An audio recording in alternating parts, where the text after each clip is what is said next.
Good evening everyone. मेरा नाम doctor Dharmendra तरकर है।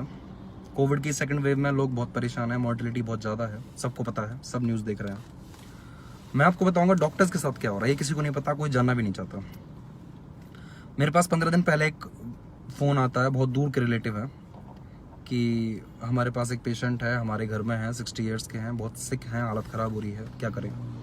मैंने उनको बताया कि आप इनको कहीं एडमिट कीजिए, घर पे तो ट्रीटमेंट नहीं हो पाएगा, वो भी इस सिचुएशन में।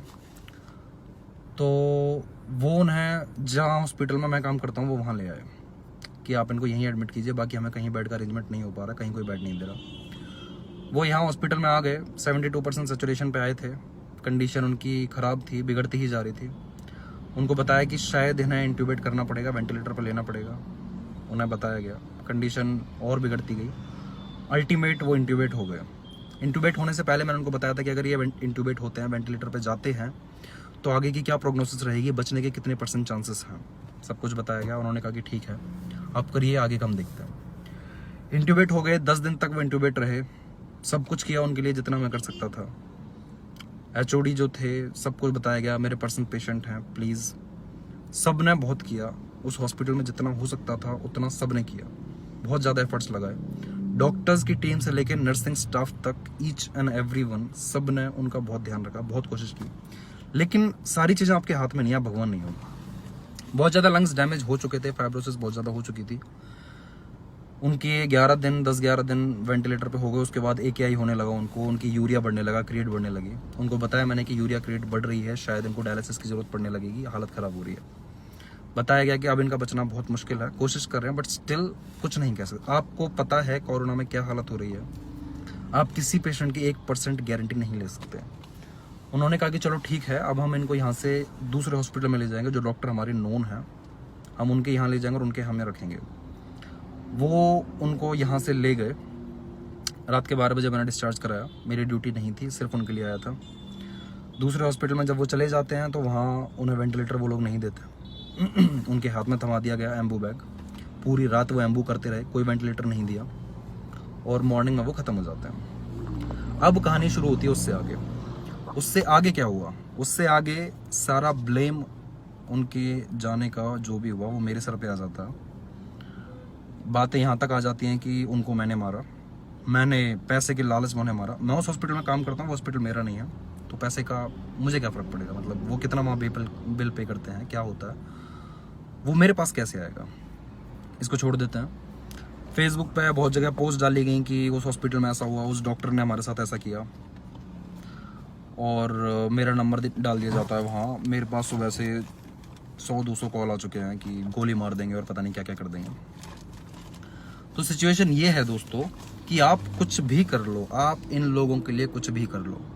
ये लोग जो खुद कोरोना के डर से घर में छुपे बैठे हैं, ये लोग घर से बाहर नहीं निकल रहे, अपने खुद के रिलेटिव्स, खुद के घर वाले, माँ बाप, चाचा जब इनके पॉजिटिव हो जाते हैं तो ये लोग दूर से बात करते हैं उनसे। ये लोग हॉस्पिटल में दूर से उन्हें देख रहे हैं और आपसे एक्सपेक्ट करते हैं कि आप इनके अंदर जान फूको। आप कुछ भी कर लो, इन लोगों के लिए कितना भी कर लो, इनके ऊपर कोई फर्क नहीं पड़ता। इन्हें सिर्फ एक चीज़ समझ में आती है कि डॉक्टर है मतलब पैसे लूट रहा होगा। इन जाहिलों को ये नहीं पता कि जो डॉक्टर इस वक्त काम कर रहा है वो पैसे के लिए काम नहीं कर रहा। मैं 2 महीने बाद भी काम कर सकता हूँ, सारे डॉक्टर्स 2 महीने बाद भी काम कर सकते हैं। जैसे तुम लोग घर में छुपे बैठे हो, हम भी छुप के बैठ सकते हैं, लेकिन नहीं, इन्हें सिर्फ एक चीज़ समझ में आती है कि यहाँ पैसे। अगर मैं इस कोरोना में 2 महीने काम नहीं करूंगा, या कोई भी डॉक्टर जो 2 महीने काम नहीं करेंगे, इनमें से कोई भूखा नहीं मर जाएगा। कोई भी डॉक्टर अगर 2 महीने का गैप ले लेगा, मैं गारंटी दे सकता हूँ इस इंडिया में ये भूखा नहीं मरेगा। वो इस कैपेबल है, उसने अब तक इतना किया होगा, अपने आप में इतना सफिशिएंट होगा कि वो 2 महीने दाल रोटी खा सकता है। लेकिन उन्हें ये बात समझ नहीं आती। फिलहाल जो काम कर रहा है वो सिर्फ इसलिए काम कर रहा है कि ज़रूरत है समाज को, सिचुएशन को, देश को, और क्योंकि वो डॉक्टर है इस प्रोफेशन में तो उसका फर्ज बनता है कि वो काम करे। लेकिन इन लोगों के हिसाब से आप कौन हो? वो दरिंदे भेड़िए जो पैसे के लिए पेशेंट्स को मार रहे हैं। इनके दिमाग में क्या आ चुका है कि कोरोना नहीं है, कोरोना से लोग नहीं मर रहे। लोग किससे मर रहे हैं? डॉक्टर्स लोगों को मार रहे हैं। आप कितना भी कर लो, कुछ भी कर लो, आपको ब्लेम मिलेगा, आपको धमकियां मिलेंगी, डेथ थ्रेट्स मिलेंगे, लोगों को गोली भी मारी गई है, मारी जाएंगी। 900 हेल्थ वर्कर्स, अब तक 900 डॉक्टर्स मर चुके हैं कोरोना की वजह से, कोई नहीं पूछता उनको। कारगिल में 650 सोल्जर्स मरे थे, पूरा देश रोया था। ऐ मेरे वतन के लोगों गाना आया था, पता नहीं क्या क्या हुआ था। 900 हेल्थ वर्कर्स चले गए, किसी ने एक शब्द नहीं बोला, किसी को घंटा 1% फर्क नहीं पड़ा। अभी भी क्या हो रहा है, जब इनका 1%, जब वही पेशेंट जो मास्क नहीं लगाते हैं, हमारी बात को सीरियस नहीं लेते हैं, जब वो पॉजिटिव हो जाते हैं और पॉजिटिव हो गए जब वो नहीं बच पाते, उसका ब्लेम फिर हमारे सर पे आता है। हम रिस्पॉन्सिबल हैं, हमें फिर थ्रेट्स दिए जाएंगे। हमारा फर्ज बनता है कि हम इन लोगों को बचाएं, हम सेल्फलेस सेवा करें, हम अपनी जान की परवाह नहीं करें, हम सब कुछ सेल्फलेस करें। और अगर वो लोग नहीं बच पाते तो फिर बेटा तुम तैयार रहो, तुम्हारी जिम्मेदारी है, तुम भुगतोगे। खून का बदला खून तुमसे लिया जाएगा।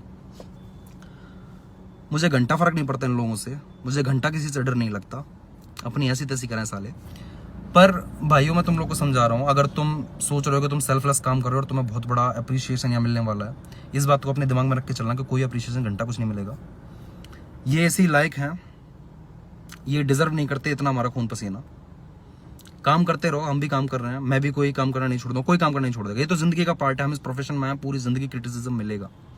बट स्टिल आपका कोई भी रिलेटिव, कोई भी बहुत खास दोस्त जो आपसे आज ये कहता है कि प्लीज़ तुम हमारे लिए भगवान हो, जो कर सकते हो सिर्फ आप ही कर सकते हो, वही लोग अगर उनका पेशेंट प्रोग्नोसिस उनके हिसाब से नहीं आती है तो देखो कैसे पलटता है और क्या फिर वो आप लोगों की हालत करेंगे। Share this message, be safe, don't be over helpful, उतना ही करो जितनी ज़रूरत है, क्योंकि हम मर भी जाएंगे, इनको कोई फर्क नहीं पड़ेगा। धन्यवाद, इतना ही था, अपना ध्यान रखिए।